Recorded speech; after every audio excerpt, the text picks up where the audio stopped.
नमस्ते दोस्तों, पराग आपका केटलबेल कोच। स्वागत है आज के केटलबेल के Q&A सीरीज में।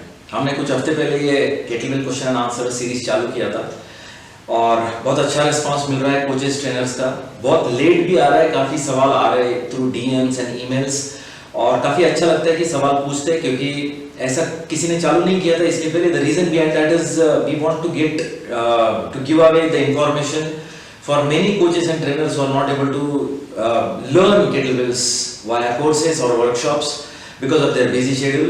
That is one. Second, बहुत लोगों को kettlebell की misunderstandings भी है। For example, मैं अगर kettlebell यूज करता हूँ तो क्या मुझे शोल्डर पे हर्ट करेगा, लोअर बैक पे हर्ट करेगा, और जनरली मिथ्स के अराउंड रहेगा। एक या दो मिथ्स सुनते हैं, फिर लोग kettlebell करना नहीं चाहते। तो इसके लिए मैं ये Q&A चालू किया क्योंकि काफी लोगों के सवाल रहते हैं और जनरली ये सवाल जब वर्कशॉप्स करने के लिए आते हैं ट्रेनर्स कोचेस, काफ़ी अच्छे लेवल के कोचेस ट्रेनर्स सर्टिफिकेशन प्रोग्राम्स में आते हैं, जो सेलिब्रिटी ट्रेनर्स है, कोचेस है, जिन्होंने 15-15, 20-20 साल फिटनेस ट्रेनिंग एक्सपीरियंसेस लिया है, सेलिब्रिटी ट्रेनिंग लिया है, मतलब CS बहुत सारे हाई एंड कोचेस ट्रेनर्स जब सवाल करते हैं ऐसे, तो काफ़ी सवाल मुझे भी कुछ से इतने 12 साल से सिखा रहा हूँ, फिर भी कुछ सवाल ऐसे लगते हैं कि ये शायद मैंने अटेंड नहीं किया है। और मेरी भी हमेशा एक लर्निंग प्रोसेस होती है। मेरे मास्टर ट्रेनर्स भी लर्न करते हैं और साथ में आप भी लर्न करते हो। लर्न करना ज़रूरी है क्योंकि हम सबको ग्रो होना है।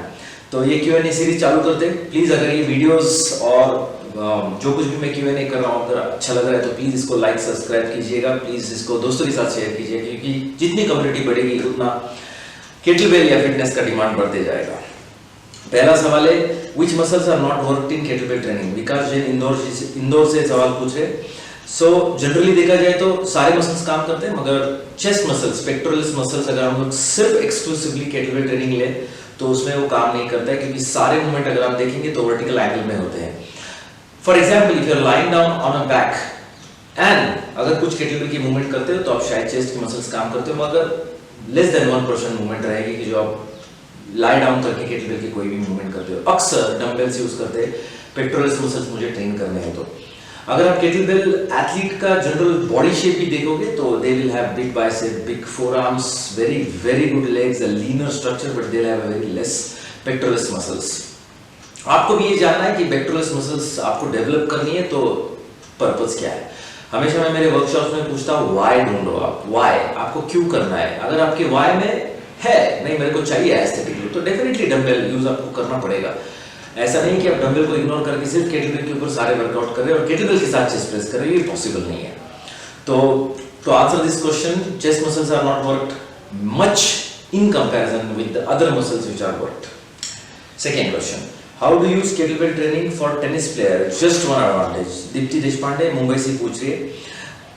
मुझे याद है 2013-14 में मैंने सानिया मिर्जा को सेशन दिया था। It was like in Hyderabad, it was just like a session because I just wanted to also meet her and एक सेशन दे, क्योंकि जनरली देखा जाए कि केटलबेल ट्रेनिंग कंडीशनिंग के लिए काफ़ी यूज़ करते हैं लोग, मगर अक्सर ये भी देखा गया कि बहुत सारे CS कोचेस भी है जिनको ज़्यादा अवेयरनेस केटलबेल की नहीं है, वो कुछ लिमिट तक केटलबेल्स यूज़ कर सकते हैं, उसके आगे नहीं जाते, क्योंकि it would involve lot of deep programming and definitely you have to have adequate knowledge नहीं होगा तो आप प्रोग्रामिंग नहीं कर सकते।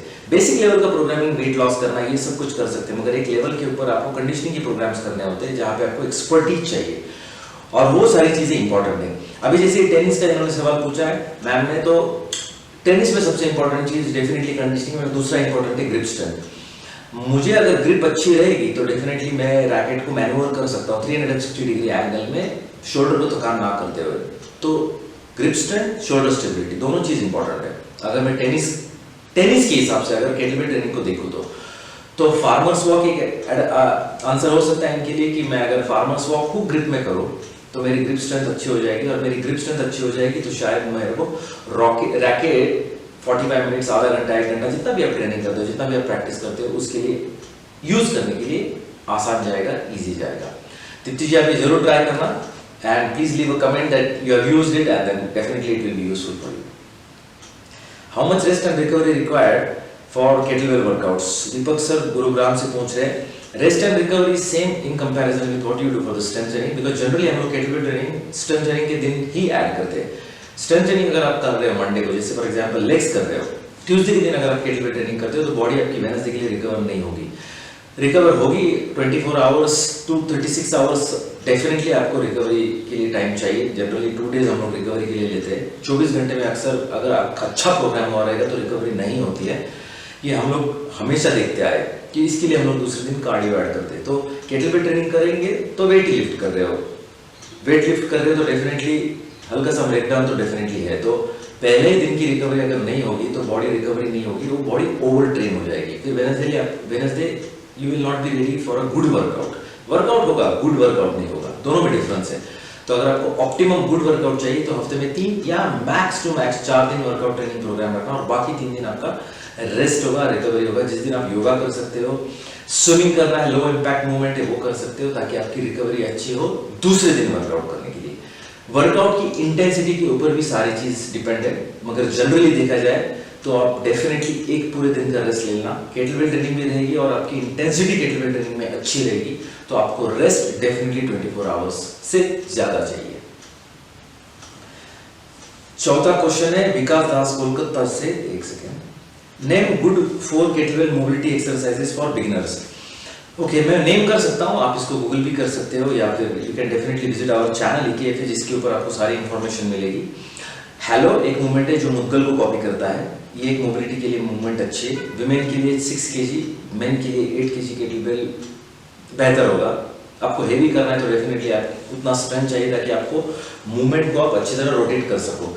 जनरली मूवमेंट करते समय देखा जाए कि आपका elbow pointing to the sky होता नहीं है, जो होना जरूरी है। इसका मतलब क्या है कि आप जब हाथ पीछे लेके जा रहे हो तो आपका रिब केज ओपन होना जरूरी है और आपका हाथ elbow pointing to the sky होना जरूरी है।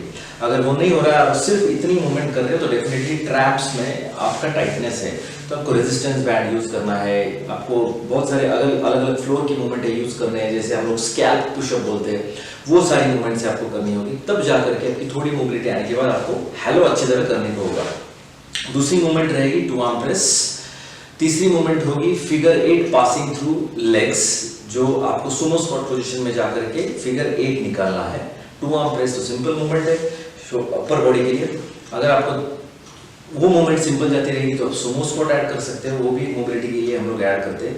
चौथा मूवमेंट या 5वां मूवमेंट आप पकड़ लो गुड मॉर्निंग। तो ये सारे body parts, upper body, lower body, adductors, good morning, spine, ये 3-4 मूवमेंट है जो आप अपने क्लाइंट के लिए, बिगिनर्स के लिए ऐड कर सकते हो लाइट वेट से। जनरली वुमेन के लिए मोबिलिटी करने के लिए 6 kg का वेट ठीक रहेगा, मेन के लिए 8 kg का वेट ठीक रहेगा। मेन 12 kg से भी कर सकता है, मगर फ्लेक्सिबिलिटी बेटर होगी। तो अगर फ्लेक्सिबिलिटी बेटर नहीं होगी तो 8 kg से चालू करके फिर आप 12 kg पे उनको लेके जा सकते हैं। उम्मीद है दोस्तों आपको ये सवाल जवाब पसंद है। प्लीज लाइक सब्सक्राइब जरूर करना, दोस्तों के साथ शेयर करना और आपके सवाल प्लीज कमेंट सेक्शन में डालना। अगर आपको दूसरा कोई भी क्वेश्चन है न्यूट्रिशन के रिलेटेड या स्ट्रेंथ ट्रेनिंग के रिलेटेड या फिटनेस में अंडर द स्कार तो फिटनेस कुछ भी सवाल रहेगा तो आप डेफिनेटली कमेंट सेक्शन में ऐड कर सकते हैं, आपको DM कर सकते हो। Definitely you can WhatsApp us, you can ask us and definitely will come out like this with Q&A sessions. Thank you very much, wish you good luck.